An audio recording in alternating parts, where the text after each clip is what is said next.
నాగేశ్వరరావు గారు. అధ్యక్ష, గౌరవ ముఖ్యమంత్రి గారు చెప్పినట్లుగా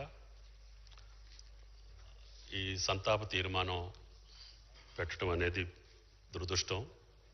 మనలో ఒకటిగా ముఖ్యంగా నాతో 83 నుంచి వివిధ రాజకీయాల్లో హైదరాబాద్ నగరంలో చెప్పుకోదగ్గ వ్యక్తిగా పూజ్యులు ఎన్టీఆర్ దగ్గర నుంచి నేటి దాకా ఒక ప్రత్యేక ముద్రని హైదరాబాద్ నగరానికి అందించినటువంటి మిత్రుడు గోపీనాథ్ అకాల మరణం మనందరినీ బాధిస్తుంది.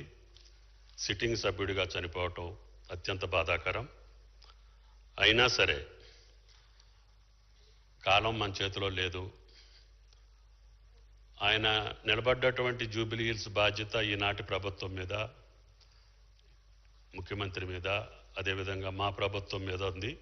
తప్పకుండా జూబిలీ హిల్స్ ప్రజలు మీలో ఉన్నటువంటి ఒక నాయకుడిని కోల్పోయి మీరు బాధాతప్త హృదయంతో ఉన్నారు. మీ కార్యక్రమాలు, మీ అభివృద్ధి తప్పకుండా చూసి ఆయన అనుకున్నటువంటి జూబిలీ హిల్స్ని సంపూర్ణంగా అభివృద్ధి చేసే బాధ్యతని మా ప్రభుత్వ పరంగా మేము తీసుకొని ఆయన కుటుంబానికి సానుభూతిని తెలియజేస్తూ ఆయన సంతాపాన్ని, ఈ తీర్మానాన్ని